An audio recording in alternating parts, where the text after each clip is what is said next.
Vietnam is kept in 1 week. We cannot work and keep talking about change when significantly KPI need to measure is what is before and after of change. So I put up again strategy and quality. Last but not least is who doing the change. The thinker. I work in the group of think tank to support the idea for government. And next week I have another chapter to present to Prime Minister Phuc about startup nation, what's in our thinking. But who is doing the change? For example, Ho Chi Minh City. We're working with the team called Thanh Niên Xung Phong for 30 years. Who will do next job of them when they're getting old? And I think we have to do correctly education, incubator, a lot of new ideas to really educate, and lately, it's very late already, to take the next generation in the right education and the right competency of change. If not, you will not have anyone who is doing the change. The competence is not there, the people have no knowledge, the people have not working with our in the right standard. So how can you change? So when you talk about change, we only believe in real action. Who is doing the change? Are they qualified? Startup nation is the right time. And I think change, we have to make the starting point. And I can tell you, I have a belief. I worked 25 years from Angkor and moving back in the bottom of crisis because I believe Vietnam must start to change. The market proves that. 100 million of population growing in GDP, market and customer will decide on change. Government is moving, but even the business people is not enough time and commitment to catch up the speed. So look at Singapore, look at Malaysia, look at Thailand, and you really say, are you changing? I'm challenging about that work of change. What's it like working within VNPT? What is the culture there? Is it conducive to change? And you know, how do you go about spreading this idea in more of these big companies? Okay, my presence in VNPT is a change. Yeah. We never have a position of vice president of the strategic council, taking a shift strategy from the outsider. And I'm writing the contract with the independent expert. So not only VNPT, I think EVA, Petro Vietnam, we start to look seriously about strategy. So we are doing the program called VNPT 3.0. And not only me to do that, I'm the bridge to move with all the big four coming, all the top experts in the world. We invite Silicon Valley people coming, and I think it's the right way. SOE and Vietnamese cannot change by taking hair by yourself and bring you up to the sky. You need a lot of liaison. One more work I'm challenging is in Vietnam, they don't appreciate broker, liaisoner. They call in the world a little bit negative called Q.Gò. It's a commissioner. Everywhere you see Q.Gò, it means the bad word. I say everywhere, every country, in Singapore, in Hong Kong, without a broker, without a commissioner, how can you move the country? Make it official, make it tacit. And I think it's something change had to become very realistic in the voice of business people. Could Vietnamese telcos expand abroad more faster? Is telco, is it a sector in which Vietnamese firms could excel abroad? I'm certainly reading about people like Viettel moving into Myanmar and other places. Is that something that the firm you're working with has been looking at? And could the act of expanding abroad actually help, bring technology and new techniques and a different approach within the company itself? Talking about the future of SOE Vietnam or even Vietnamese people, I think the market here is big enough. And I tell you, in the ICT business, Vietnam is the most attractive city in the world. Hanoi and Ho Chi Minh is inside the top 10 attractive city of the world. Why? Because all the solution is not there. I work with foreigner Silicon Valley solution people. They say that if I bring this application to New York, I can take profit only 20%. But if that apply in Vietnam, I can get 80% because you move from 0 to 80. So, opportunities here, potential of money. Today we don't talk about lacking money. We have money, but invest to what? And I think my next friend will say, how they invest to Vietnam. Incubators, they have enough confidence. When I work in FPT, they used to complain that we don't have money for R&D. When we set up $10 million per year for R&D, no solution approved because the competency is not there. So I just come back yesterday from Singapore. They invite not only Vietnamese or Singaporean. Why only Vietnamese can do new idea in Vietnam? They invite all the world, young American, young people from French looking for a job and moving to Singapore and working crazily day and night in the incubator camp. So I think we need to do a lot of changing mindset before you want to change. Thank you. Let's go now to Peter. You've waited very patiently at the end there. You've been here many years, 25 years nearly. How are you feeling now about the place that Vietnam has got to, about the state of Vietnam incorporated? Is this a particularly optimistic time to be working here? Well, Mark, thank you. You know, I'm looking at the clock here. I was sort of hoping you were going to call on me before we ran out of time. Oh, we've got 15 minutes. But we made it. Yeah, for sure I've been here for a long time, but many of the people in this room and people on this panel have been here for a lot longer time than I have. You know, I think the, I tend to see the glass half full much more often than not. So anything I'll say this afternoon has to be taken with that grain of salt. But you know, and I think each of my co-panelists has made very good points, whether it's related to the necessity for further SOE reform, whether it's necessity to focus more on renewable energy, and education. I think, you know, at the end of the day, education is absolutely the key. And I'll come back to that in a second. But for sure. And I don't know if this is because of, you know, Vietnam is just in such a great place. I don't mean that just geographically, but literally and figuratively. Or the rest of the world is in such a bad place. But certainly if you look around the globe today, you know, I've got twin boys who just graduated from university, born here, lived here until they were 18, went to university in the States. And, you know, I've already told them, you know, like, don't come back to Vietnam right away. Go get some experience on the outside, but then come back to Vietnam. Okay, come back in 5 years. I really can't imagine or don't see any other country, culture, society that I would be more positive about than Vietnam. And that's despite all sorts of structural issues, political issues, et cetera, et cetera.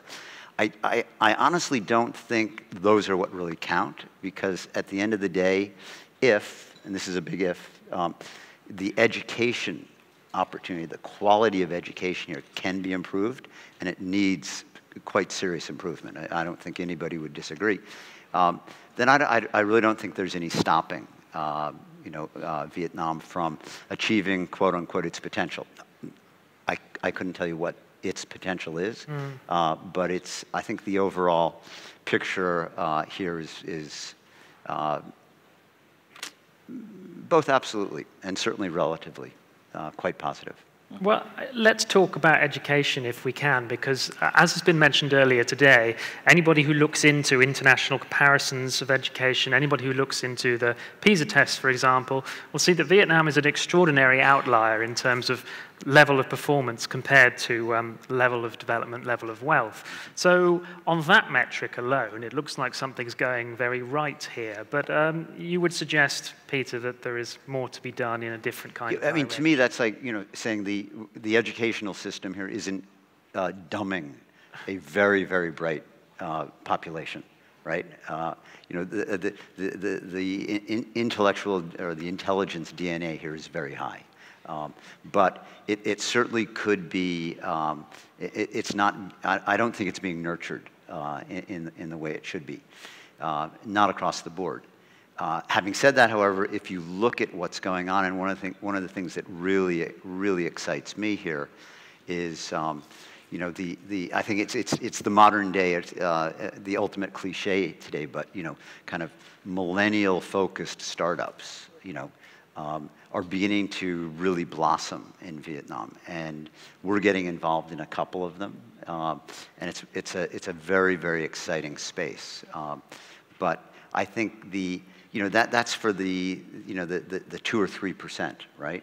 You know, how about the remainder of the population? Because we don't want to be in a position in a decade or so here where we've got a Donald Trump-like figure, potentially, you know, on the verge of running the place, right? And so, you know, income inequality is making sure that that doesn't get out of hand. There's always going to be income inequality, but making sure it doesn't get completely out of hand is really critical. And, you know, and that's where education comes into play. Because if you look at, I mean, you know, despite my general disinterest in politics, I've just been like, I'm obsessed with what's going on in the United States right now, for obvious reasons. You know, and the fact that somebody as much of a misanthrope as Donald Trump is actually this far away from being elected president has everything to do with education, because the massive income inequality that is beginning to occur and is occurring more and more in the States is totally driven by education. The people who are making money and living the life, if you will, are people who are well educated. You know, I mean, look at any set of statistics anywhere. So, you know, we really need to take that into consideration here in terms of where our resources, you know, national resources, going to be allocated. Do any of you want to respond to any of what's been said so far? No? No. Let me come to questions in a moment. Peter, I wanted to ask you, because one sector that we haven't really talked about very much today, except for briefly earlier, is tourism. Am I right that a lot of your investments now are in the tourist business here? And how do you see that sector developing? Yeah, sure. I mean, past, present, and future. You know, tourism, if you look at tourism in Vietnam, it's obviously an important component of the overall economy. I mean, statistically, it's only about 7%, you know, a contributor to total GDP. But in reality, it is what I think ultimately would drive so much investment here. People coming to Vietnam as tourists, okay? Seeing the potential the country has. I certainly came to Vietnam initially as a tourist, you know, immediately realized the business potential here. But you know, if you look at what's going on in tourism in Vietnam, despite the fact that, you know, hotels and resorts, et cetera, are being built all over the place, there's a reasonable amount of expansion of airports and whatnot. The actual international arrivals have kind of flattened out over the last 3 years. If you go 2014, 2015, 2016, it's kind of in that $7.5 to $8 million figure. I mean, it was growing at whatever, 10, 12, 15% per annum prior to that. So I think that's a real point of concern, because, you know, you have to look at again the overall contribution that tourism makes, direct and indirect, not just the 7%. And I think where Vietnam really needs to, you know, play catch up is as it relates to Thailand and Malaysia. You know, on a promotional basis, you know, maybe a question for the audience. I mean, what is Vietnam officially government spending on tourism promotion per annum? Does anybody have a handle on that? I think the actual figure is 1.8. Maybe that was last year. Okay. Well, that is 3% of what Thailand spends, and that's 2% of what Malaysia spends. Even sticking to my 1.8 for 2015. Cambodia, little old Cambodia, with what, 1/15 the GDP, actually spent twice that, 3.5 million. And I hope Ken is right, and I hope the number is, but still, it's a drop in the bucket, And think about everybody can sing the theme song to Amazing Thailand. I'm not going to try, but Amazing Thailand, Malaysia, Truly Asia, Vietnam, and yet the resources here are stupendous. Easily, what Thailand and Malaysia have to offer. And what staggers me about tourism around this region is how stable it can be once you get it to work. It's amazing how whenever bad things happen in Thailand, people expect the bottom to fall out of the tourism industry. It never does. And it's striking. Let's go to questions if we can.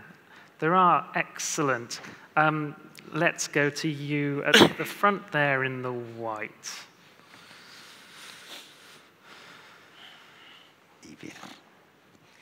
Xin cảm ơn những lời bình luận phát biểu của các diễn giả. Cái vấn đề tôi muốn đặt ra cho ông An, tổng giám đốc của EVN. Tôi thấy hình như EVN đã hoàn thành cái sứ mệnh của mình trong vấn đề cấp điện đủ cho dân. Và EVN cũng đang tiến tới thị trường điện. Hiện tại là phát điện cạnh tranh và kiến đến là bán sỉ cạnh tranh rồi bán lẻ cạnh tranh. Tuy nhiên trong cái quy trình đó thì tôi cũng cảm thấy là hình như cái quy trình này chưa được thực hiện một cách triệt để là tham gia thị trường.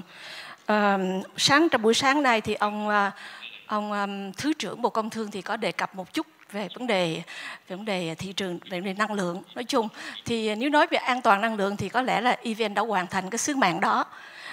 Nhưng mà thì bây giờ chúng ta sẽ nghĩ đến những vấn đề khác. Chúng ta sẽ chuẩn bị thế nào before the flood, trước khi trái đất bị ngập trong nước.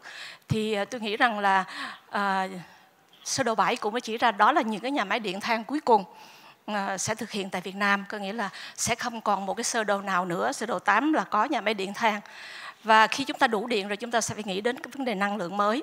Thì chính phủ và EVN cũng nói rất nhiều, đặc biệt là Bộ Công Thương sáng nay cũng nói là chúng tôi support rất nhiều cho năng lượng mới. Nhưng mà một trong những cái vấn đề mà cốt lõi là mấy anh đưa ra cái giá điện cho năng lượng mới quá rẻ. Nó chỉ bằng giá điện than thôi. Tức là mấy anh đưa ra 6,8 cent cho 1 kWh cho điện gió và subsidy có 1 cent thôi. Tức là bằng giá điện của BOT chạy bằng than. Như vậy mấy anh subsidy, mấy anh support cho vấn đề năng lượng mới như thế nào? Thì không biết rằng là anh An có thể cho biết cái vấn đề này cũng hơi là khó cho anh. Một mặt anh là người mua điện duy nhất. Cái thứ hai là nó conflict với những nhà máy phát điện của anh. Thành ra là có thể là khó lòng cho anh sẽ nói ra một cái giá điện phù hợp. Và ngay trong giá điện thì không phải một mình EVN quyết định mà có cả Bộ Công Thương. Nhưng mà tôi muốn hỏi cái quan điểm của anh thôi, là với tư cách là CEO của EVN và hiện nay anh là người mua điện. Liệu rằng trong tương lai giá điện sạch có thể trên 10 cent hay không? Và chúng tôi rất mong đợi điều đó. Liệu rằng anh có thể set up một cái giá điện để nhà đầu tư nhìn vào đó, người ta cân nhắc, người ta đầu tư, không cần có phải negotiation là cost bao nhiêu và cho margin bao nhiêu. Làm sao người ta có thể đưa giá cost thật cho anh? Người ta sẽ cố đẩy cái cost thì cao lên và cộng margin. Như vậy là anh sẽ luôn luôn có điện, có một giá điện cao. Và tôi nghĩ rằng cái điều đó phải được hiện thực bằng cách đưa ra một cái tariff. Anh cứ công bố một cái tariff và nhà đầu tư sẽ nghiên cứu là người ta có đầu tư hay không. Quý vị thử tưởng tượng bây giờ tỷ lệ điện gió và điện mặt trời chỉ có chưa tới 0,1%. Quý vị là những nhà đầu tư multinational ở Việt Nam, quý vị có sẵn lòng trả tiền cho điện sạch 10 cent trong cái bill của quý vị chỉ 1% thôi. Xin quý vị hãy chia sẻ thêm. Câu hỏi của không biết tôi nên dùng tiếng Anh, có nhiều người Việt muốn muốn nghe. Thích tiếng Việt nữa. Mark, I will explain in English or Vietnamese. Answer however you would like. You want me to explain in Vietnamese or in? I'm happy for you to do so. Yeah. In English. In English or Vietnamese as you see fit. Okay. Thực ra câu hỏi của chị Mai Thanh thì lẽ ra nên hỏi ngài Thứ trưởng Đỗ Đăng Hải buổi sáng nay. Chứ phải hỏi. One way discussion. So go to you. Bởi vì tôi phải nói là EVN thì tuy là người mua duy nhất, thế nhưng mà người xác định giá điện và quyết định giá điện là chính phủ và đại diện là Bộ Công Thương. Trong đó có cái chính sách giá điện cho các cái năng lượng tái tạo. Thì trong năm gần đây thì thực tế thì chính phủ cũng đã ban hành hàng loạt cái cơ chế để hỗ trợ cái năng lượng tái tạo phát triển. Ví dụ chính phủ đã ban hành cái chính sách giá cho điện gió mà chị Mai Thanh vừa nói là giá cỡ 7 cent 8. Trong đó 6 cent 8 là do EVN mua và 1 cent là từ Quỹ Môi trường Quốc gia. Và chính phủ đã ban hành cái giá phát điện từ biomass, từ đồng phát của các nhà máy đường. Và thực tế thì những cái chính sách đó nó cũng đã có cái tác dụng nhất định. Chính phủ cũng đã ban hành cái giá cho phát điện từ rác và đang chuẩn bị ban hành giá điện mặt trời cho mặt trời. Thì tuy nhiên mà nói thì nếu như chị Mai Thanh hỏi rằng là liệu cái giá điện cho năng lượng tái tạo sắp tới có thể lên đến trên 10 cent hay không thì câu này thực sự tôi không trả lời được. Đấy. Bởi vì thế này, về nguyên tắc ấy, khi tính các cái hiệu quả của dự án đầu tư và cái công bố các cái tariff cho các cái năng lượng như vậy thì phải đảm bảo, một là nhà đầu tư thu hồi vốn, và thứ hai là có một mức lãi chấp nhận được, và thứ ba thì chính phủ cũng muốn rằng là với khả năng chi trả của người sử dụng điện là nó ở phù hợp và của cả nền kinh tế nói chung là phù hợp. Thế thành ra là muốn phát triển năng lượng tái tạo thì quan điểm cá nhân của tôi là không phải là từ phía chính phủ, mà chính phủ chỉ thực hiện thông qua các cái ban hành các chính sách giá, nhưng mà cả cái xã hội, tất cả người dùng điện ở cái đất nước này đều phải ủng hộ và hiểu rằng là những cái cần phải sẵn sàng chi trả cho cái năng lượng tái tạo. Và đây là điều rất là quan trọng. Thì không một ông EVN nào hay bất cứ một ngân sách nào có thể bù cho cái phần chênh lệch giữa năng lượng truyền thống và năng lượng tái tạo. Và đấy là quay trở lại một con đường bao cấp. Tất cả mọi người khách hàng ở các đất nước này mà sử dụng điện đều phải chấp nhận trả những chi phí tăng thêm do phát triển năng lượng tái tạo. Thì khi nào chúng ta giải quyết được vấn đề đó về tư tưởng của toàn dân và tất cả khách hàng thì tôi nghĩ năng lượng tái tạo sẽ có con đường phát triển. Đấy. Còn thông qua bất cứ một ngân sách bù giá đều là con đường không đúng. Nó chỉ làm những bước hết sức ban đầu thôi. Đấy. Và hiện nay tôi cho rằng là khách hàng chưa sẵn sàng chia sẻ cái chi phí này. Trong khi một số quốc gia khác toàn bộ phần chi phí tăng thêm đó là phải yêu cầu đưa vào luật và sẽ thu hồi ngay trong kỳ hóa đơn lần sau, chậm nhất là một quý, không để đến cả năm. Thì tôi nghĩ đấy là con đường của chính sách phải làm. Thì ngài Thứ trưởng rất tiếc sáng nay chắc không có thời gian, chứ không anh Đỗ Thắng Hải sẽ trả lời rất là thắc đáng của chị Mai Thanh. We're very nearly out of time, but I'd like to take one more question. So let's see, I'm going to be told off for this later. Go on then, we've got one at the back. Yes, thank you. First of all, thanks very much for your insights. My name is Tuan from Viet Capital Securities. I wanted to ask, well, more comment and a question. The internet connection 5 years ago was much faster than it is today, correct? Understandably, there are more internet users. There are also, the smartphone penetration rate has increased from 12% to 36%, so triple. Now, with that said, we need to move forward. How will the telecom sector and the government increase our enhance our IT infrastructure? So, should be a question to me. Something related to the ICT. Thank you. So the question is clear about the speed and the quality of the infrastructure for post and internet. You're right, we need someone, even myself, I'm not happy with the 3G or the internet sometimes. I used to live in Hong Kong 7 years, and if I have a slow service in speed, I switch the ISP right away because I have 10 to 20 another supplier to buy immediately, and they switch in middle of the month. We need a third party in technically to check, but today it's not in Vietnam because we are monopoly in some of the internet provider. But secondly, more important is I will give you information about the increasing due the ranking of World Economic Forum, the growth of smart device, smart internet system, and smartphone, Vietnam is ranking #1 in the last 3 years, continually, #1. We are the most comfortable and excellent environment to do business of ICT. What do we use that environment to do? Okay, the speed a little bit slower than that. They commit to you and nobody check to tell you the fair price, but it's more than enough. If you go to Myanmar today, you want to send a file more than 10 megabytes. We choose the solution that driving to Thailand border and send it faster. So Vietnam have the excellent environment, and what they doing with this? Gambling, football gambling in the evening, playing crazy thing, boys and girls. When other countries using all of that, I just come back from Singapore, they use that to make money, to make incubator, to make product and service. So instead of sit down and complain, I really give in a message to all of our young friends here, please make your own solution and product for yourself. Government will not help you to do that. For sure. And the next generation will not talking and complain. It's so easy to complain. We give a rule in the company what we own. When you complain, it go with a solution. No more complaint, because you have no solution. Thank you. That's all we have time for, I'm afraid. Thank you very much for your attention. Thank you to my panelists. You have all earned yourselves a break. We now have a coffee for 20 minutes, and be back here, please, at 5 minutes to 4 for our last few sessions. Thank you very much. It's extraordinary. It's not extraordinary.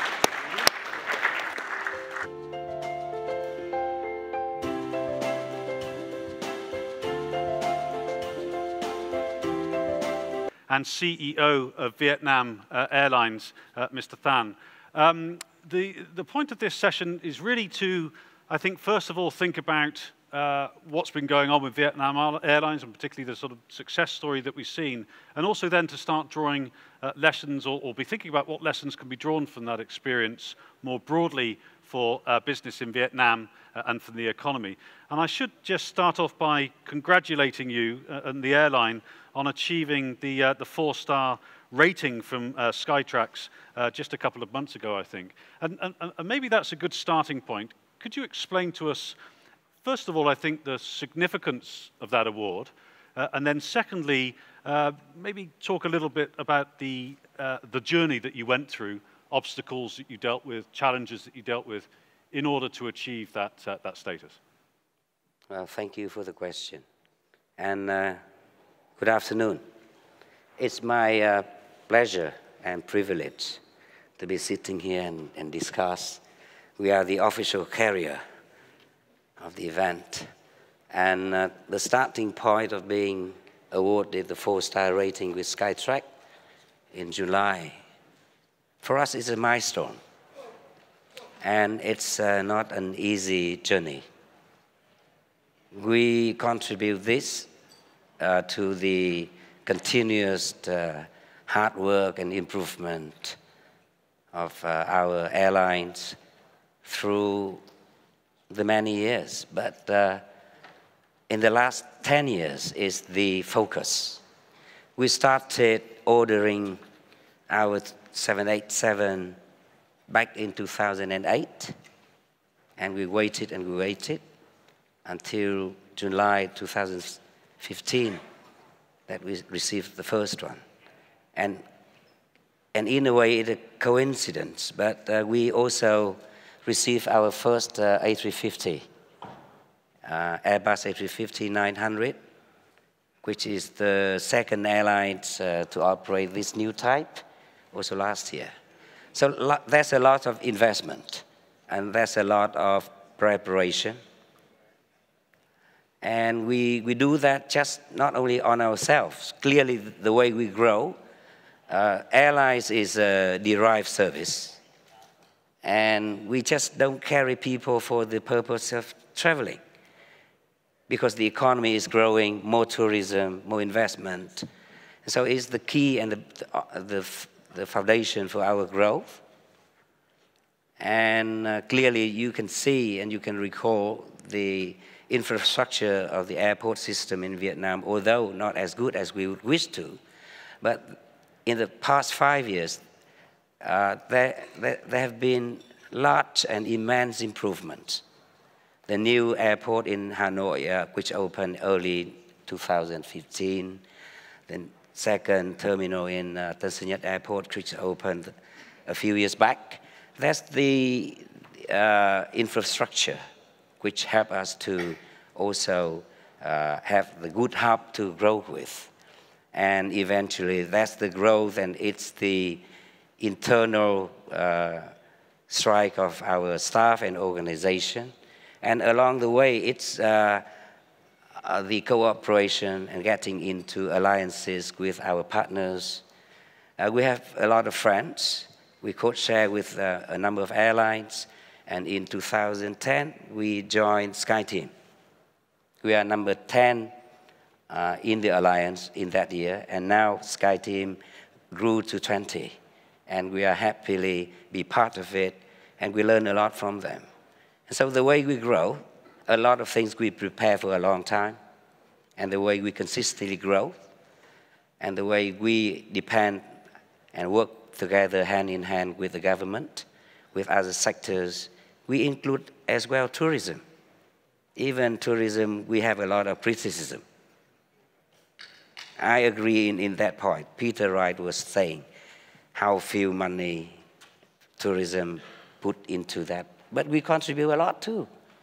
During the many years of our development, we didn't advertise Vietnam Airlines. We advertised Vietnam as a destination.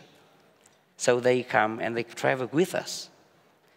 And we go hand in hand with the infrastructure. And we go in cooperation in the other sense. You may talk it about globalization or integration. In our narrow airline industry, that's working together, being in an alliance. And yes, it's the education and it's the many things that we grow. So 4-star, for us, we're also being asked by the government that we should be as well a leading national brand, and we are happy to deliver. Just staying on the government for a moment then, because one of the earlier panels thinking about startups and government regulation and the ease of doing business and so on, it seems that there's a general sense that the government could be doing more, or there's still concerns over the regulatory environment and transparency and so on. But your experience, you're suggesting working hand in hand with the government has been far more positive. Would that be correct? Well, I must admit, and I must say, we are very lucky to have a very good regulator. This is not just being nice, because they are not here today. But they are the great facilitator, and they push us to grow. This is just something for you to understand more into this. You never see such a civil aviation authority who is more open than Vietnam Civil Aviation Authority. They consistently go after the open sky policy because they are great believer in supporting the economy, in facilitating the travels of people, goods and services. And many times you may say, yeah, Vietnam Airlines, you are here, you are the monopoly. But you understand, today, internationally, we are competing with more than 50 airlines. On the Singapore, you are from Singapore. Singapore, Ho Chi Minh City, you have 7 or 9 airlines flying more than 30 flights a day. And our market share is just 12%. This tiny.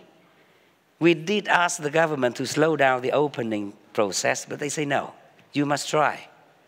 And we try. And the push that we have to work with them, and And clearly, when you are competing with the big players, big guys, you clearly have to say whether you focus on quality. But for us, safety is number one.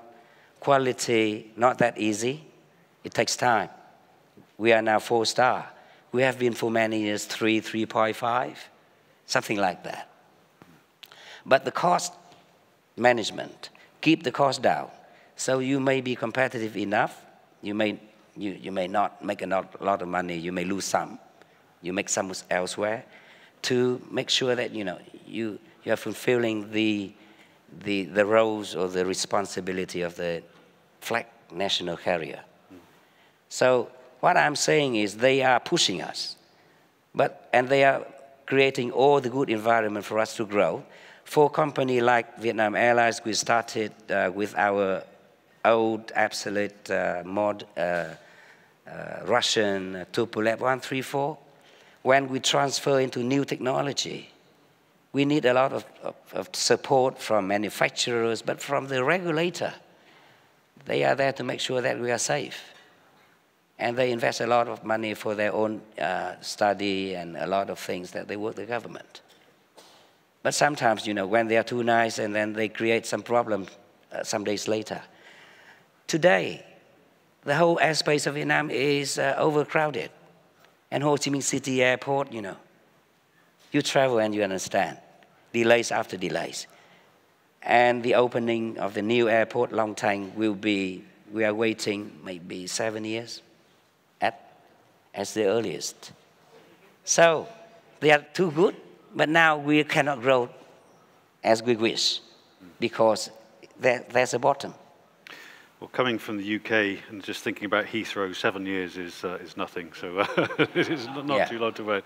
But more seriously, thinking about that growth experience that you've had over the past 2 decades, I think I'm right in saying double-digit growth over that period. And that's going to create a lot of organizational challenges. And again, one theme that we've been exploring today is human capital, in getting the right people, with the right skill sets and experience. How have you dealt with that particular issue?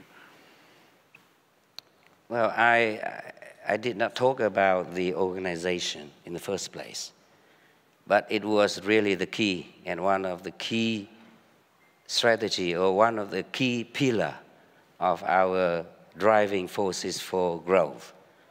That's the organization. So I recall what some of the earlier panelists, they talk about the change and how the government of Vietnam is pushing privatization.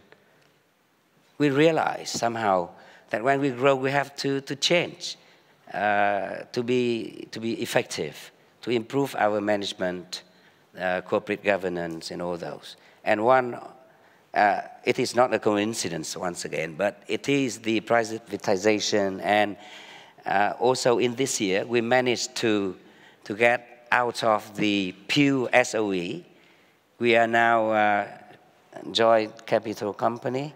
And last July, the month that we received the 4-star rating, ANA, the All Nippon Airways of Japan, they completed all the procedures. And they now became our strategic shareholder. And the way we work with more people, not just in the alliance, but also, in the organization itself, the organic growth. So that's another point for worthwhile to mention about. And we also organize ourselves to be lean. Early in this year, we struck off 3 of our large airport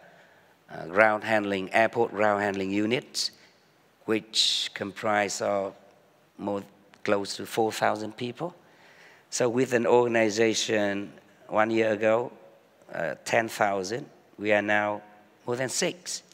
So it gets us rid of the burdens of too many points, So we now have them as our service provider, although we maintain our 100% own. But we give them the service, and we have some KPI and we don't need to be involved in the everyday operations of the business. So be lean, get back, more delegation, and growth. But still, when you grow at 12% a year and 10 years in a row, it's hard, but it's okay. But in the last 3 years, we grow just like combined international and domestic, 20% a year. This year, 9 months, internationally, we grow by 15%, and domestic, 30%. So it's too much, somehow. It's a nice problem to have, I suppose. Yeah. But coming on, or coming back to that issue of, you mentioned ANA as a strategic partner. What's the rationale there? What's strategic about it? What's the relevance of this collaboration? Yeah, so again, all business same, I think. Competition. And so when you want to compete, you really need good friends, an alliance. In our Japan market, where we place great importance, in fact, we have been working with Japan Airlines for more than 20 years. And then we asked them to invest. They say they are banned by the government because they are now still in the final year of restructuring. They became almost Chapter 11 a few years back. So instead, ANA came in. So this is something that we not truly planned in the first place. But yeah, that's business. And ANA is equally good in terms of an airline. And even in a way, they are more, you know, private. Japan Airlines is more government style. So ANA is more private from day one they are born. So yeah, maybe it's the indication that we would be moving into that direction. So when you are making a friend, number one, whether it's the technology or it's the market or it's the money that they spend, I don't think money is the real issue for both of us. Technology, half-half, because aircraft, we are operating the same one. Management, difference in cultures, but the network, the market, that's the key. And so, in short, we are confident and we are happy with the teaming up with All Nippon Airways. And I just talked to you earlier. I just came back from Tokyo last week, starting off the top management working together. Very happy party. Very glad to hear it. I'm very happy to take some questions from the floor, and whilst you're marshalling your thoughts on that, maybe if I could just pose one further question on starting to turn our thoughts to the future. Airline travel is growing rapidly within the region, but it's an incredibly competitive market as well. You have your very well-established flag carriers, and hence part of the region for the strategic partnership with ANA. But you also have the low-cost carriers that are expanding rapidly as well. Where do you see yourself within that market? How can you continue that very successful growth story that you've had to date? Yeah, that part I deliberately leave to this point. Vietnam Airlines, we took over the government's ownership in Jetstar Pacific Airlines in 2012, almost 5 years ago. So that's when we started our strategy of building up our own low-cost arm to compete with the low-cost market and grow that market. And by growing our own low-cost arm, where we are now control almost 68%, and our Australian counterpart, the Jetstar and Qantas Group, they are controlling 30%. And we have been growing both the top-end market with Vietnam Airlines, the legacy network, 4-star, and with someone who wishes to travel low cost, yes, we are happy to provide the service. So in all markets, low cost is a new element, and it helps fostering the development of the aviation market. However, the very hot, the hit that the growth by the low-cost segment in this Vietnam market create really some of the upfront obstacle or difficulties that everyone can realize.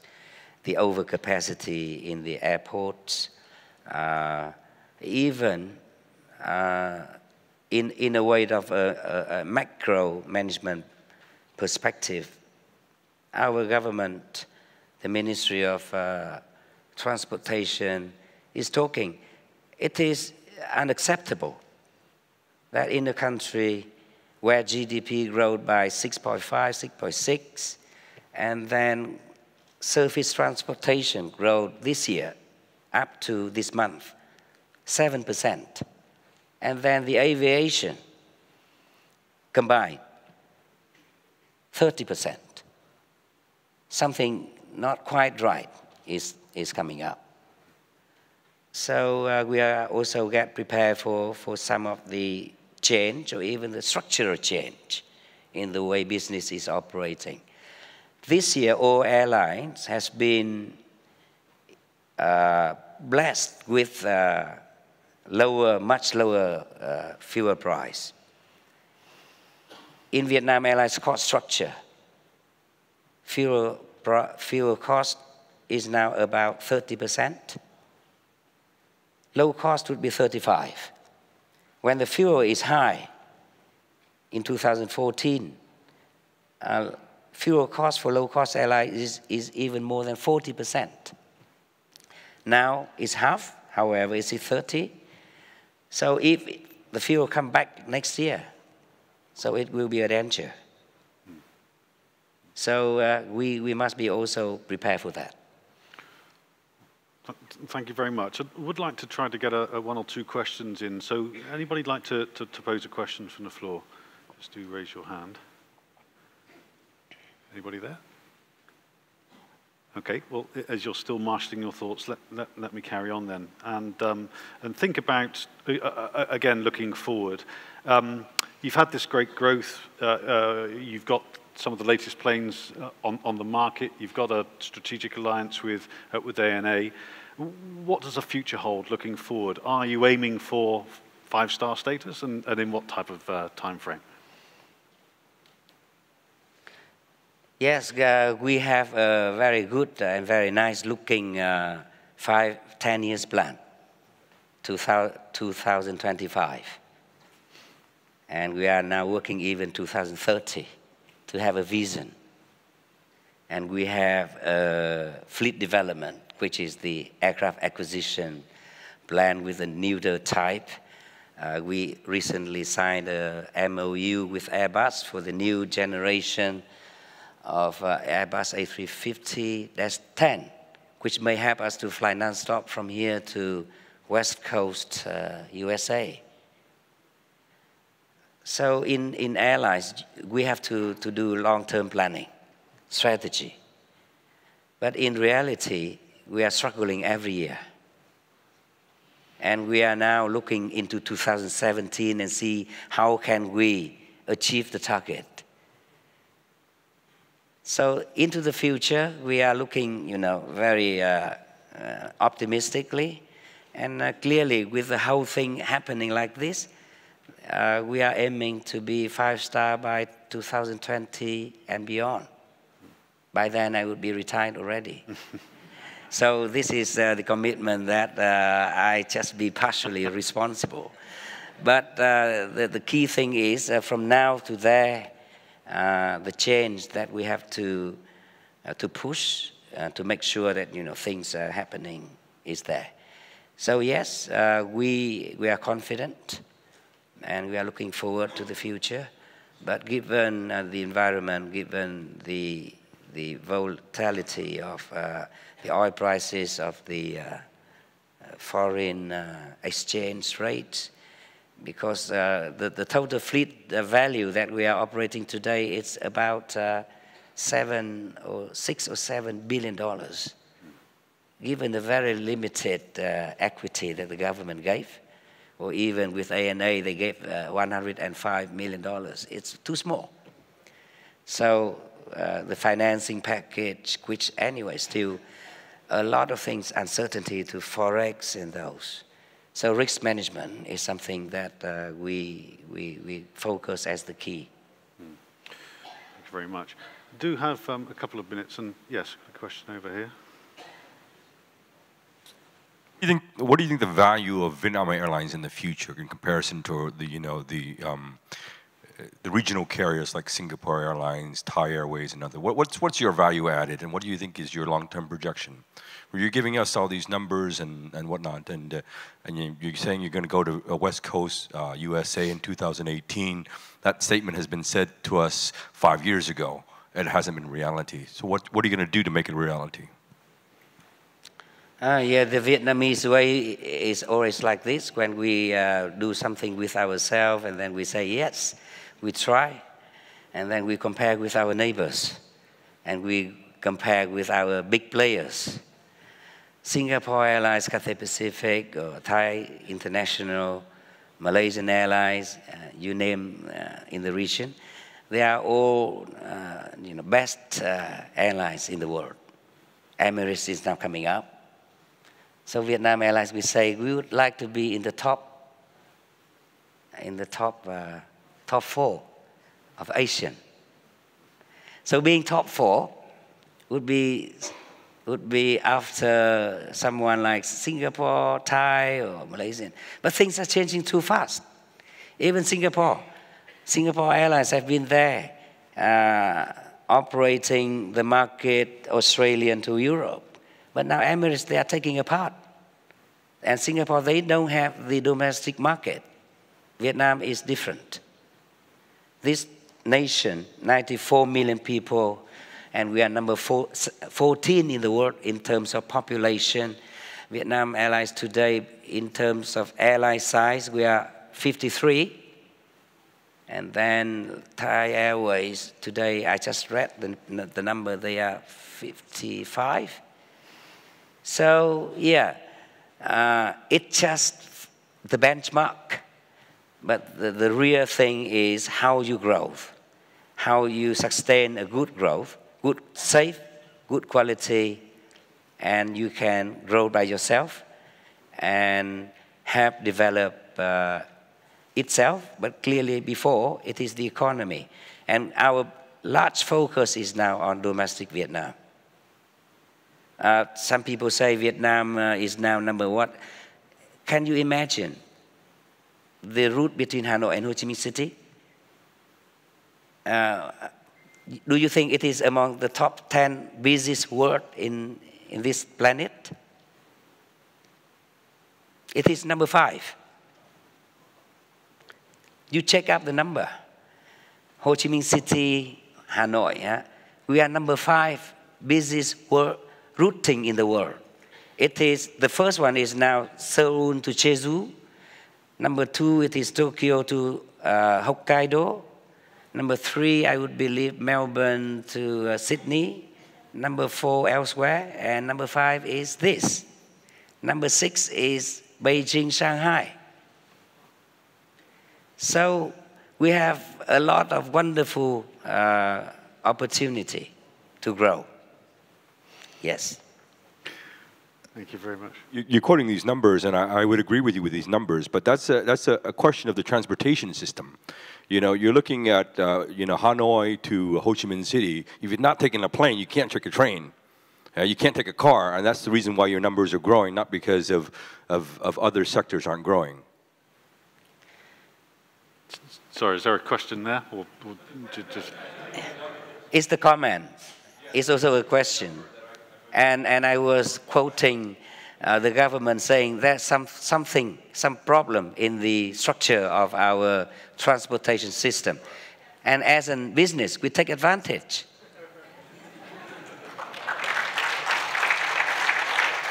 But the second point, something like this, I would never dream 10 years ago. And now Vietnamese travelers become not as they addicted, but they are now quite a good travelers. And we have a mobility economy which we are very proud to serve. And Vietnamese people travel a lot, saving time, using a lot of internet, smartphone. So I believe I challenge the way that, you know, the service or the quality of life in Vietnam is quite nice. Yes. We are just about at time. One question I did want to ask was about lessons for Vietnamese businesses as they look to grow, as they look to expand into global markets. But I think you've answered it. You've talked about the importance of building partnerships, of having good friends, of investing in technology and education. Is there any final point to add to that?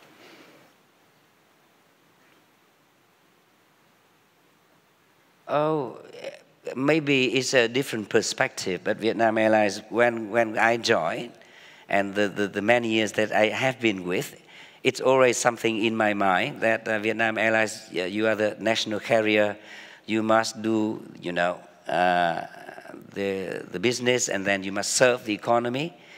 And the way I explain, we grow, and the success is, number one, you have to look into your customers and the target that you are serving. You just don't look into yourself first, and then you must grow in harmony with the environment that you are growing in. You just don't overdream. And then if you can at all, and then you contribute, rather than just blaming. So that's the way that we try. Well, thank you very much. We are at time, and thank you everybody for your participation in that. Please do join me in thanking Dr. Phan for his week. Okay, thank you very much indeed. Thank you. Very much. Thank you. You mentioned one of the issues was looking into 2017 and risk analysis and so on, which is a nice bridge to our next session where we look at geopolitics and pose that what-if question. So I'm going to pass over to my colleague, John. Có một thông điệp đến hội nghị của chúng ta hôm nay là cái sự hôm nay chúng ta trao đổi từ sáng đến giờ thì chủ yếu là các vấn đề kinh tế. Thế nhưng mà tôi cũng muốn nói rằng là chúng ta sống trong một thế giới toàn cầu hóa có liên quan chặt chẽ với nhau. Thì giữa kinh tế và an ninh chính trị cũng rất gắn bó chặt chẽ với nhau. Sự gắn bó này nó thể hiện rằng là chỗ nào mà ổn định, chỗ nào có môi trường hòa bình thì chỗ đó đầu tư, du lịch, làm ăn nó sẽ phát triển. Thế và chính thế tôi cho rằng là một trong những cái thành tựu mà sáng nay ngài Phó Thủ tướng Bộ trưởng Ngoại giao cũng nói đến trong 30 năm đổi mới của chúng tôi vừa qua chính là cái chỗ chúng tôi đã thực hiện được một cái đường lối hoặc chính sách đối ngoại và có thể nói rằng là từ chỗ là muốn làm bạn với các nước rồi sẵn sàng làm bạn với các nước thì bây giờ là bạn và đối tác tin cậy với các nước. Và chính cái điểm đó nó đã thu hút và đưa Việt Nam trở thành một cái điểm đến an toàn và hiệu quả, không chỉ cho các nhà đầu tư kinh doanh mà kể cả các bạn du lịch trên khắp nơi trên thế giới. Nên tôi nghĩ là đấy là cái bức tranh chung. Liên quan đến câu hỏi của ngày hôm nay thì tôi cũng chỉ nói đứng trước mắt của chúng ta hiện nay là đối phó với những cái thách thức thì Việt Nam cũng không nằm ngoài khu vực Đông Nam Á. Việt Nam cũng không ở ngoài thế giới.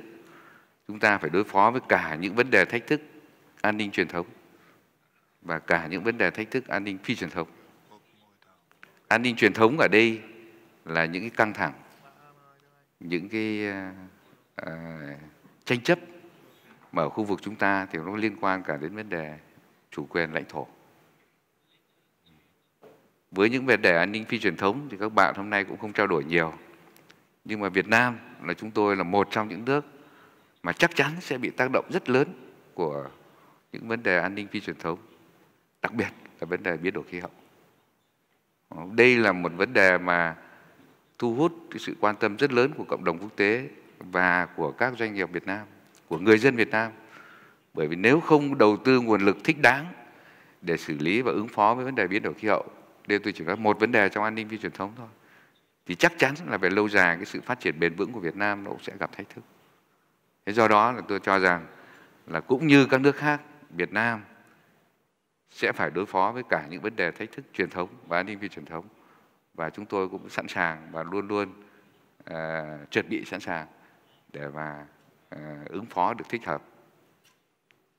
Mục tiêu cuối cùng là để Việt Nam có một cái môi trường hòa bình, ổn định để người dân Việt Nam sống, để các bạn bè quốc tế đến nơi du lịch, để các bạn bè quốc tế đến đây làm ăn. Let me ask you about a particular area that concerns both a traditional and a non-traditional security challenge. Vietnam has a couple of points of conflict with China, the South China Sea, and how China is using the Mekong River, and how it uses the Mekong River, how it dams the river, affects the health of the river down in the delta. It affects Vietnam's delta's resilience. It affects your rice industry. How do you keep those disagreements from poisoning the rest of the relationship? How do you manage those disagreements within a productive relationship? Đúng là trong quan hệ của các quốc gia với nhau đấy thì đều có những cái vấn đề khác biệt, kể cả về lợi ích. Đấy, nhưng mà cũng có rất nhiều điểm đồng. Chính sách của đối ngoại của Việt Nam muốn làm bạn với tất cả các nước và là bạn và đối tác tin cậy các nước. Cho nên chính sách của chúng tôi là luôn luôn là đề cao các điểm đồng. Và thông qua cái hợp tác thì là sẽ giải quyết với nhau những cái vấn đề bất đồng. Thì ở đây đấy thì là với Trung Quốc thì tôi cũng nói cụ thể như thế này. Quan hệ với Trung Quốc thì phải nói rằng là đây là một mối quan hệ giữa Việt Nam và Trung Quốc là quan hệ láng giềng, gần gũi. Và cũng đã chia sẻ ngọt bùi cũng rất lâu rồi. Có quan hệ truyền thống. Trong cái quá trình phát triển này phải nhìn tổng thể lại thì phải nói rằng cái quan hệ giữa Việt Nam và Trung Quốc có những khác biệt và cả hai bên đều phải thẳng thắn thừa nhận. Trong đó có vấn đề về tranh chấp về lãnh thổ, chủ quyền. Có những vấn đề và ngay kể cả trong quan hệ kinh tế thương mại cũng có những cái khác biệt với nhau. Chẳng hạn như là ví dụ vấn đề thâm hụt thương mại rất lớn trong quan hệ giữa Việt Nam và Trung Quốc. Thế nhưng mà cái hướng chung của chúng tôi nhìn tổng thể lại cái mainstream, tức là cái bức tranh chung, cái dòng chảy chính của quan hệ giữa Việt Nam và Trung Quốc là hợp tác và hữu nghị. Phải nói rằng là hiện nay đấy là nếu như so với các cái quan hệ của Việt Nam với các nước khác, các đối tác khác thì chúng tôi có đến 60 cái cơ chế khác nhau để hợp tác. Trong có cả những vấn đề, những cơ chế để thúc đẩy quan hệ hợp tác kinh tế, có cả cơ chế hợp tác trao đổi giao lưu nhân dân, có cả những cơ chế hợp tác và trao đổi quốc phòng an ninh, có cả những cơ chế hợp tác về giải quyết những vấn đề tranh chấp trên biển. Rất nhiều cơ chế, 60 cơ chế hợp tác với nhau. Cái thứ hai đấy là Việt Nam cũng là một thành viên rất là tích cực và có trách nhiệm trong ASEAN. Quan hệ giữa hợp tác giữa ASEAN và Trung Quốc trong thời gian qua cũng phải nói rằng là có những bước phát triển rất là tốt đẹp. Và trong cái khuôn khổ đó thì những cái khác biệt giữa nhau giữa không phải chỉ giữa Việt Nam với Trung Quốc mà giữa các nước ASEAN với Trung Quốc cũng được giải quyết. Cái thứ ba tôi cũng muốn nói rằng là cái cơ sở hợp tác giữa hai bên là tương đối chắc chắn. Cái mức độ tin cậy lẫn nhau để mà có thể trao đổi thẳng thắn được những vấn đề, nhất là những khác biệt và những tranh chấp, những mâu thuẫn. Tôi có thể chia sẻ với các bạn rằng là chúng tôi cũng trao đổi rất là thẳng thắn. Và chính trên cái tinh thần đó thì tôi cho rằng là cái quan hệ giữa hai bên, giữa Việt Nam và Trung Quốc sẽ còn tiếp tục phát triển. Và cái chính là hai bên thừa hiểu và thừa nhận với nhau có những khác biệt, có những tranh chấp và cùng nhau hợp tác để giải quyết, thì tôi tin rằng là cái quan hệ sẽ ổn định và phát triển trong thời gian tới.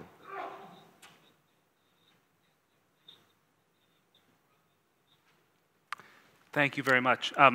I know that your time is limited, and I'd like to make sure the audience gets as much time to ask you questions as possible. Let me throw open the floor now. Does anyone have a question for the Vice Minister? Yes, ma'am.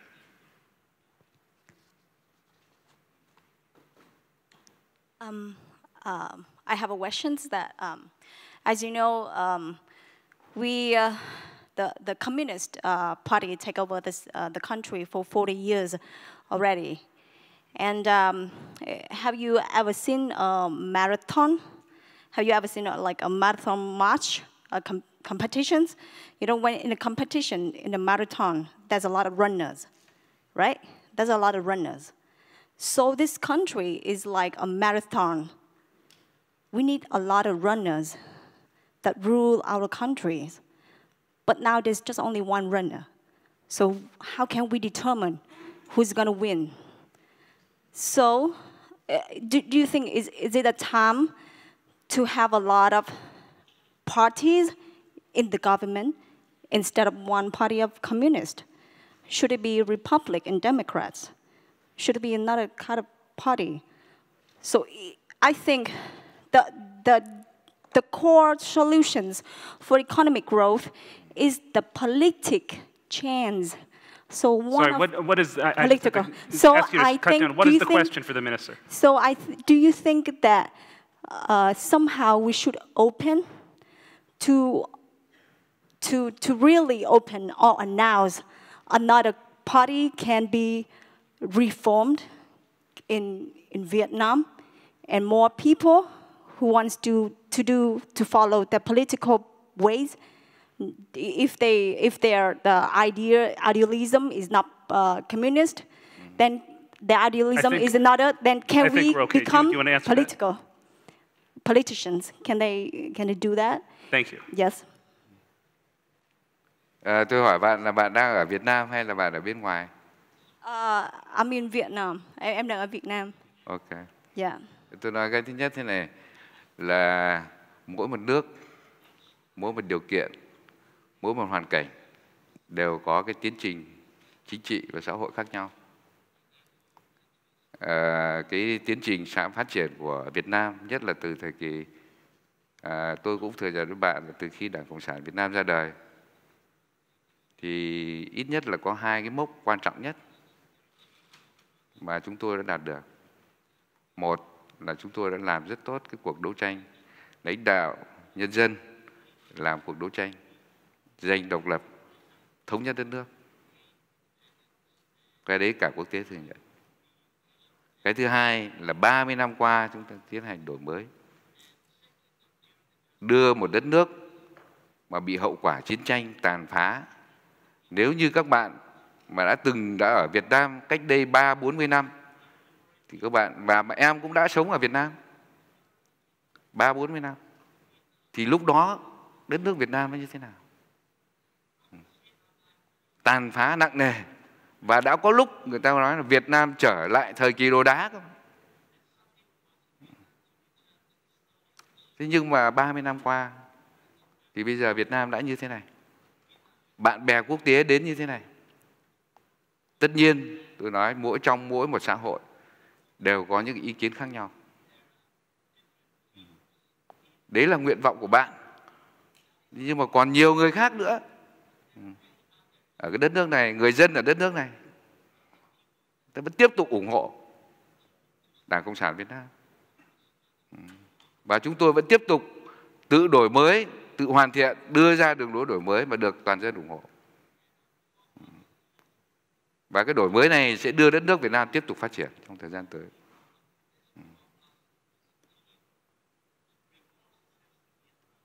Okay, do we have another question for the Deputy Minister?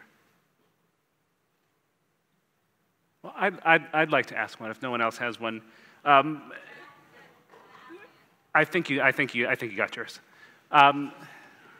How far will you go in deepening a military alliance with the United States? The United States has returned to Cam Ranh Bay for the first time in decades. How far does that relationship extend? Cái quan hệ giữa Việt Nam và Hoa Kỳ thì tôi cũng phải nói thêm thế này, cái bức tranh chung về đối ngoại của Việt Nam, đây là quan hệ Việt Nam và Hoa Kỳ là chúng tôi đã tiến tới 2013 Chúng tôi xây dựng cái quan hệ đối tác toàn diện với Việt Nam và Hoa Kỳ. Trong tổng thể cái bức tranh chung của đối ngoại chúng tôi thì cho đến nay Việt Nam là có quan hệ đối tác chiến lược với 15 nước. Có quan hệ đối tác toàn diện với 10 nước. Trong đó đấy là có tất cả 5 nước ở Hội đồng Bảo an Liên Hợp Quốc, Ủy viên thường trực của Hội đồng Bảo an Liên Hợp Quốc. Thế còn trong quan hệ với Hoa Kỳ thì phải nói với các bạn là năm ngoái chúng tôi cũng đã kỷ niệm 20 năm ngày bình thường hóa quan hệ giữa hai bên. Nhìn lại cái bức tranh chung phải nói rằng là cái quan hệ lúc đầu của Hoa Kỳ với Việt Nam chỉ là hợp tác về vấn đề nhân đạo trước khi bình thường hóa, tức là tìm kiếm người Mỹ mất tích. Thế nhưng mà 20 năm phát triển vừa qua đấy, phải thấy rằng là đến nay cái quan hệ giữa Việt Nam và Hoa Kỳ toàn diện trên tất cả các lĩnh vực, nhất là về kinh tế, thương mại, đầu tư, khoa học kỹ thuật, giáo dục, đào tạo. Hiện nay con số học sinh của Việt Nam đang lưu học tại Hoa Kỳ là cũng đứng đầu trong các nước ASEAN. Con số khoảng 20.000 học sinh. Hoa Kỳ hiện nay cũng là đối tác thương mại hàng đầu của Việt Nam. Buôn bán năm ngoái hai bên tổng kim ngạch thương mại cũng đạt trên 35 tỷ đô la. Trong đó Việt Nam cũng là xuất siêu sang Hoa Kỳ. Thế còn về quan hệ quốc phòng, cũng trong cái đà mà phát triển quan hệ chung của tất cả các lĩnh vực như vậy, thì quan hệ quốc phòng cũng đang từng bước phát triển. Năm 2011 là hai bên, Bộ Quốc phòng của hai bên cũng đã ký một cái gọi là bản ghi nhớ về hợp tác quốc phòng giữa hai bên.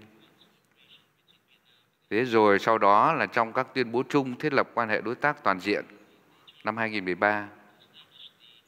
Rồi các năm sau đó, đặc biệt là 2015, là hai bên cũng đưa ra cái tầm nhìn chung về quan hệ Việt Nam-Hoa Kỳ. Khi mà có chuyến thăm của Tổng Bí thư Nguyễn Phú Trọng sang Hoa Kỳ, thì trong đó cũng nói rõ là quan hệ giữa hai bên, ngoài các lĩnh vực hợp tác khác, thì hợp tác về an ninh quốc phòng cũng là một trụ cột của hai bên. Và cái giao lưu giữa hai bên, các cái quan chức giữa hai bên quốc phòng là rất lớn. Đồng thời đấy là những lĩnh vực hợp tác cũng rất rộng, không chỉ là hợp tác về những vấn đề nhân đạo như trước đây nữa.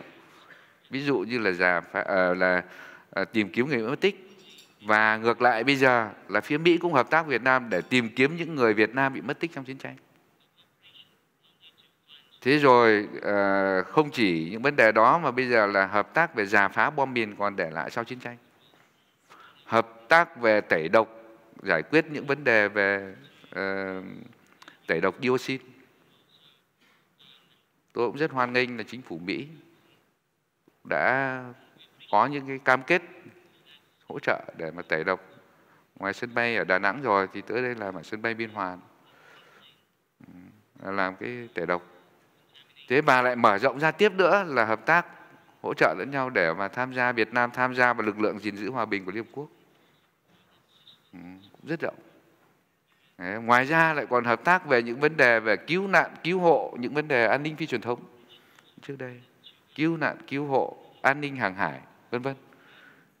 Tôi cho rằng là cái triển vọng của hai bên với cái tầm nhìn đó cùng với đà phát triển chung của quan hệ hai nước thì quan hệ hợp tác quốc phòng cũng sẽ tiếp tục phát triển. Okay, thank you very much. I'm aware you need to go. I'm going to release you and invite up the rest of my panel. Welcome. Thank you very much. Okay. Thank you, Mr. Minister. Thank you. Okay, can I please bring to the stage the remainder of my panel? This is an outstanding, maximize the time that you hear from them rather than me. We have first Mr. Bill Hayton, who is an associate fellow at Chatham House and the author of 2 outstanding books on Southeast Asia. And any of you can answer this. What is at root the South China Sea conflict about? Is it about resources? Is it about geopolitics? Is it about fisheries, shipping lanes? Is it all of those things? What's the real root cause? So you want to start? Correct. All of that is the simple answer, and I think anybody who tries to limit it to one area in particular is missing the big picture. I would say there are two sets of disputes in the South China Sea. There's disputes about the islands, which involve the countries around the coasts of the South China Sea, and then there are the disputes about the spaces in between the islands, which really involve China and the US. It's about rules of the international order, the law of the sea, whether China has the right to rewrite those rules unilaterally. And those two sets of disputes overlap, particularly, for example, at the Scarborough Shoal at the moment, where we've seen the Philippines take China to an international tribunal. It wasn't about sovereignty. It wasn't about who owns the islands. It was about the rules around the features themselves. But from the Chinese perspective, you know, it's a question of territory. You know, they, for whatever reason, have come to the conclusion that all of these features rightfully belong to them and that the other countries have illegally taken them. Obviously, the other countries believe the opposite. So for them, it's a question of territory. And I don't think people often in the West really appreciate that territorial question from the Chinese perspective. But on top of that, you have all the interests that the various lobbies in China have, the fishing lobby in particular, but perhaps the oil and gas lobby, the military, the Coast Guard, coastal provinces, all have their own interests in this. Let me turn toward Thuy now and ask a question about this conflict. The arbitral tribunal ruling that judged the 9-dash line had no basis in legality. Now that the Philippines has lost interest in that, do you see Vietnam picking it up? Do you see there's a chance Vietnam would pursue that case? You know, your tribunal ruling is very significant and very important because, as you mentioned, it's rejected the 9-dot line, and also it's narrowed down the area of disputes in the South China Seas, in the East Sea, by defining that NUNG feature in sporadic and generous exclusive economic zone and continental shelf. And also it rejected China's assertive activities regarding incident at sea in the past. And also it highlights environmental destruction that China conducted with land reclamation. Sorry, that is the environmental destruction within the shoal itself. Is partly. Yes. Yeah. So, in short, it's very beneficial for not only for the Philippines but also for other countries, including, I think, including Vietnam. And yeah, the question now is how to move forward with the ruling. As you mentioned, the Philippines now, I don't think they put aside the ruling, but they did not highlight, as in previous president of Aquino. And the question here is how to make China comply with the ruling. And in that case, I think we need to highlight in international opinions. Regarding Vietnam, I think Vietnam, you know, official position of Vietnam is that Vietnam settled the dispute by peaceful means. Peaceful means meaning not only negotiation, but also other means, conciliation and third-party arbitration. Escalation by peaceful means, what does that mean? When you said not only negotiation, also escalation, meaning what? Not escalation, conciliation. Okay. Conciliation, third-party arbitration, international court, something. That is defined by United Nations Charter. But the question whether Vietnam follow is the difficult question. Right. Yeah, I think it must be decided by Politburo, and right. I think it's depend on the situation. Right.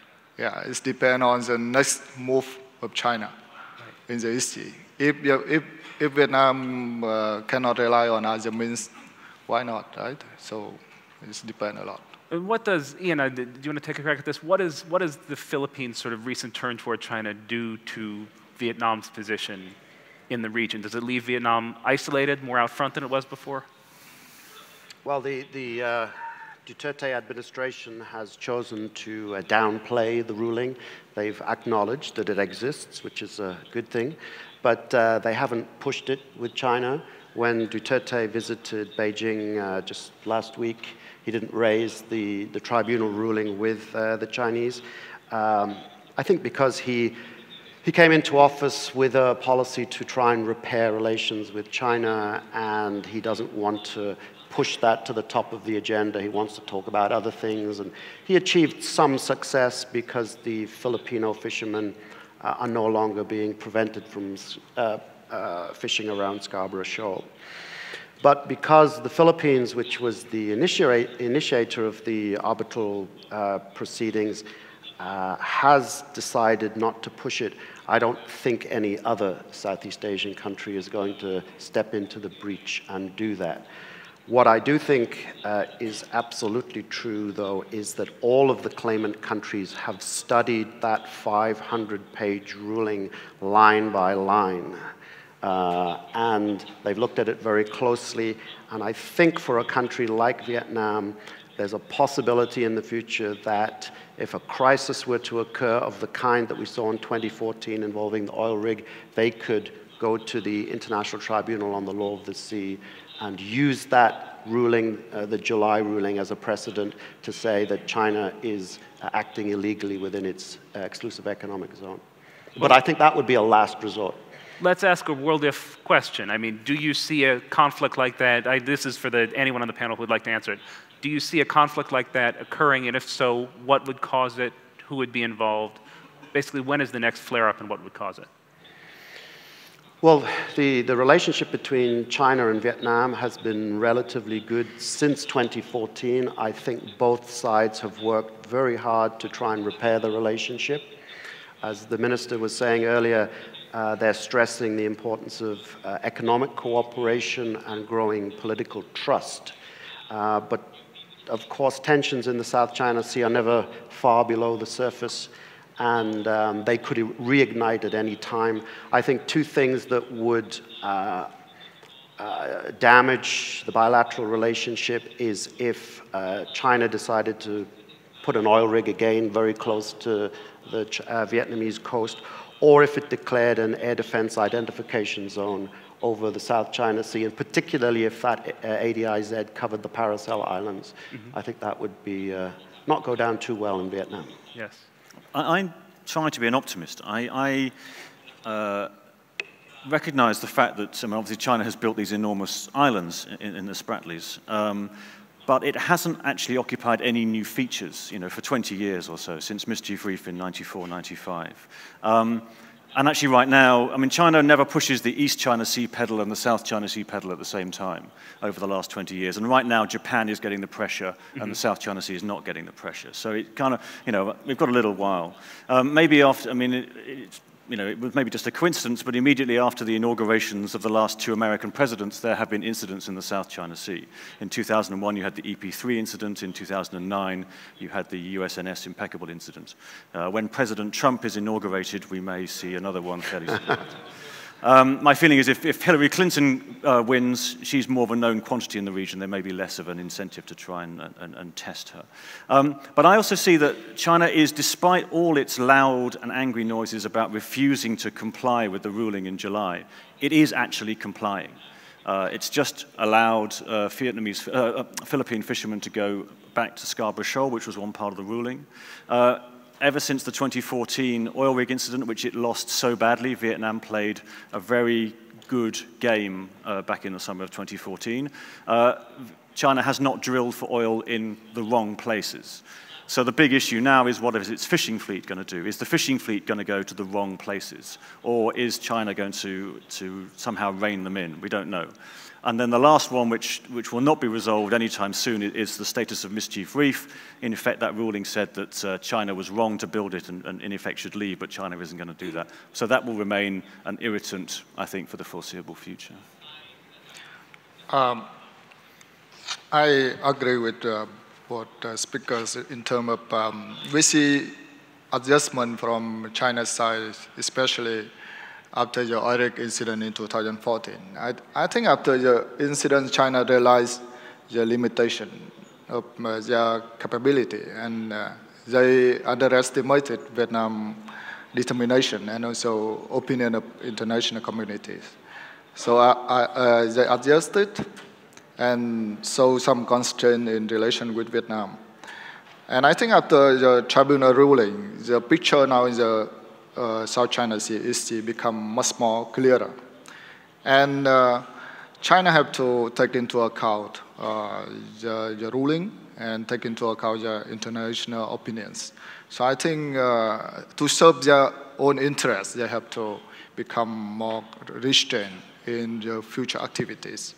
And I agree with Ian about the scenarios. And I think if China deploys the oil rig, if China declares the identification zones, or if China use force to attack Vietnamese vessels or islands or something, it can disrupt the relationship. But as the Deputy Minister mentioned, between China and Vietnam, not only the issue of this sea, and we have quite a wide range of relationship, and we have a lot of channel of engagement with China. And I think both sides can handle the issue peacefully and no disruption for business, for environment, for peaceful environment. Is there a Gordian knot to cut in this conflict, in the South China Sea issue? Is there a simple way to solve it that everyone's overlooking? Well, I mean, theoretically, there's a very simple solution which will satisfy nobody, but that's possibly the best solution, is that simply everybody recognizes the status quo. Right. I mean, nobody's dying right now. Obviously, all the various claimants claim more than they currently occupy. Vietnam claims the paracels. China claims every single land feature within the U-shaped line. Philippines claims pretty much all of the Spratly Islands. But they each have their own interests. The tribunal ruling basically said there are no claims to resources of the sea beyond 12 nautical miles from each of these disputed features. Everything has to be drawn from the coastlines, in effect. You just have to solve, and if you accept that, you then just have to solve the sovereignty disputes, and you could simply, all the various contending states could simply agree to recognize what the others hold. And in effect, that's what the Southeast Asian countries have done, in effect. You know, Malaysia, Vietnam, Philippines, Brunei have in effect agreed that they're not going to try and force one another off the things that they already hold. If China could somehow join that bargain, that's the end of the disputes. We'd all be unemployed. But I don't think it's going to happen anytime soon. I think I'm often asked the question, can this dispute be resolved? And the short answer to that is, well, yes, it can, because there's no international problem that's insoluble. There are two ways to do it. One would be if the claimants finally found the political will to take this dispute to the International Court of Justice, which could rule on sovereignty of the islands. Now, presently that avenue is closed because China's long-standing position is that we don't take our disputes to international legal arbitration. The second and preferred solution would be for all the claimants to sit down and resolve this dispute amongst themselves regarding ownership of the islands and maritime zones and joint development and that kind of thing. The problem with that, though, is that over the past few years, all of the claimants have kind of dug in their heels. And that means that the concessions and compromises that would be needed to reach a political resolution are even further out of reach than they were 10 years ago. So I see status quo continuing for the foreseeable future, but what the post-status quo situation looks like is open to question. Sorry. I think just short answer is that we cannot solve the dispute because the issue of sovereignty, the issue of territorial claim is very difficult to solve. No one will give up their claim, so that the maritime space around the islands. What we can is we manage the issue so that no more incidents, and if the incident happens, we can manage peacefully so that it will not escalate into full conflict, because full conflict is not helpful for anyone. So that is why now China and ASEAN is working towards a code of conduct. Code of conduct is not for solving the dispute, but to manage the dispute, to set the behaviors, what is acceptable, what is not acceptable, and to work out the mechanism or ways and means to promote cooperation. And I agree with Ben that status quo is the best hope. And I think for that, countries should agree for keeping status quo and follow the international law, especially the UN Convention on the Law of the Sea. If everyone follows the international law, follow the ruling, so we can have a stable. Does the status quo end if China decides to start building on the Scarborough Shoal? And what is the extent of that ending? I mean, does that trigger a full-blown conflict? Is that a Philippine-China issue? Is that something that people will just accept? What do you think happens if China starts building? I think right now that it would be massively counterproductive for China to start reclamation work at Scarborough Shoal. It would nip this budding China-Philippines rapprochement, in the bud. And so clearly, I think the Chinese are going to hold off doing anything at Scarborough Shoal, and they'll see how the relationship develops with the Philippines under Duterte.